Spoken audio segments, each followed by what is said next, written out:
वो बोलेला कि कैसे डांस करती है, कैसे कमर मटकाती है। अरे तहरा पहले सीख ला लो, ओकरा बात न करबा। आए तो काहे चलता, काहे तो हाथ छाती फटत है हो।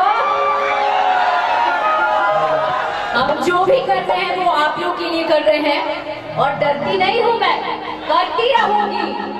जैसा जैसा चाहेंगे आप लोग वैसा करूंगी, किसी के बोलने से डरती नहीं हूँ। आइए,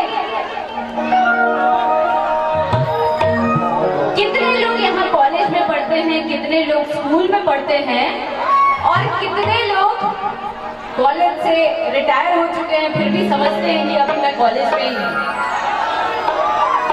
कौन कौन लाइन मारता है जी?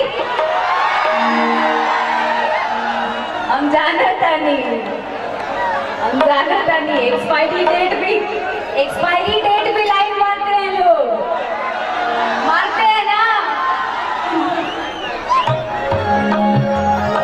कि राजा के सुझाना के सब पीता। ये गाना जितने कॉलेज के स्टूडेंट हैं उनके लिए है, उनकी गर्लफ्रेंड के तरफ से, उनकी गर्लफ्रेंड के तरफ से और उनकी गर्लफ्रेंड के तरफ से। कि राजा के सुझाला के सब पीका और रोज सिखावे नया तरीका।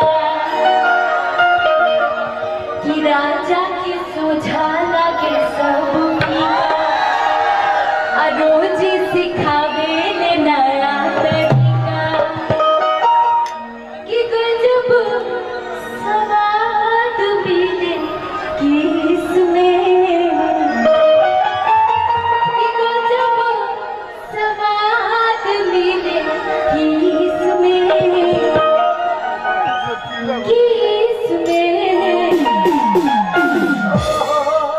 कि हवे कॉलेज यहाँ पाला मुआ,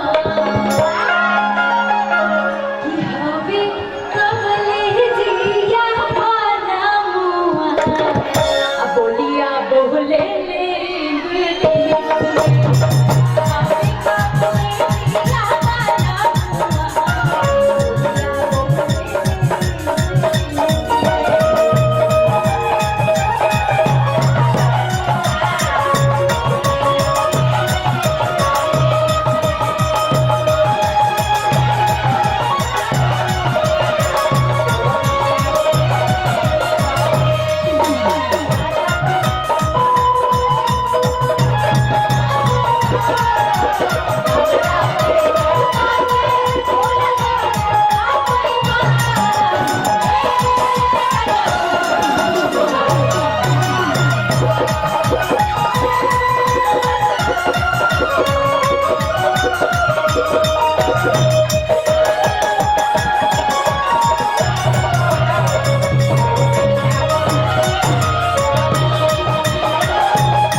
पकड़ा नहीं थे, छोड़ दिलो।